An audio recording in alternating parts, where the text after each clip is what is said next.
Salut tout le monde, bienvenue sur la chaîne. Aujourd'hui, on parle du Real Madrid, qui s'apprête à jouer un match très important dans la Coupe du Monde des clubs contre Pachuca. Mais attention, 5 joueurs majeurs vont manquer ce rendez-vous. Quelles sont les raisons? Quand reviendront-ils? Et surtout, comment Xavi Alonso va gérer ça? Restez bien jusqu'à la fin, on vous explique tout dans les moindres détails. Contexte du match.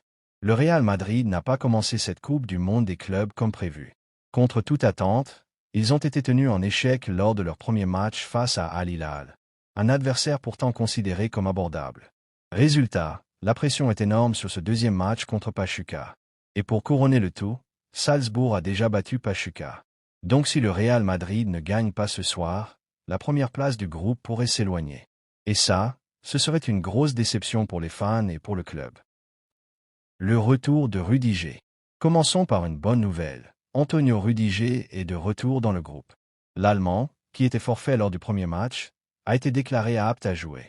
Même s'il ne devrait pas débuter, il pourrait avoir quelques minutes, surtout si le match tourne en faveur du Real. Ce retour est crucial, notamment avec les nombreuses absences en défense. Gros cercle rouge, les 5 grands absents pour le Real Madrid. 1. Kylian Mbappé. Commençons par le plus attendu, Kylian Mbappé. Oui, vous avez bien entendu. Même s'il n'a pas encore joué pour le Real, il fait bien partie de l'effectif. Mais mauvaise nouvelle, Mbappé est toujours blessé. Il ne s'est pas entraîné avec le groupe, il a juste fait quelques exercices en solo à l'hôtel. Selon Xavi Alonso, il va mieux, mais on espère le revoir seulement pour le 3e match contre Salzbourg. 2. Dani Carvajal. Le vétéran de la défense madrilène est lui aussi absent. Depuis 2 jours, Carvajal s'entraîne à l'intérieur, ce qui veut dire qu'il n'est pas encore prêt pour rejouer. Son expérience va manquer, surtout face à une équipe comme Pachuca, qui joue vite sur les côtés. 3. Eduardo Camavinga. Le cas Camavinga est intéressant. Il était annoncé forfait pour toute la compétition, mais il récupère plus vite que prévu.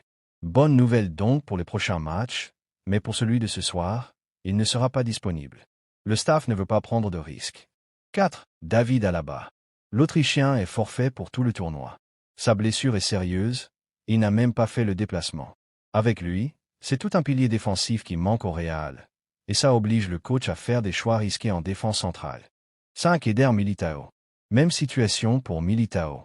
Le Brésilien, longtemps absent à cause d'une rupture des ligaments croisés, ne reviendra pas avant la saison prochaine. Il fait partie des absents longue durée. Ce match contre Pachuca est capital. Avec 5 absents importants, Xavi Alonso va devoir être créatif. Mais attention, le Real Madrid reste favori. S'ils veulent aller loin dans ce tournoi, il faut impérativement gagner ce soir. On suivra ça de très près. Merci d'avoir regardé la vidéo.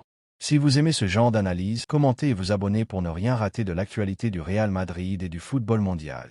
On se retrouve très vite pour une nouvelle vidéo. Ciao!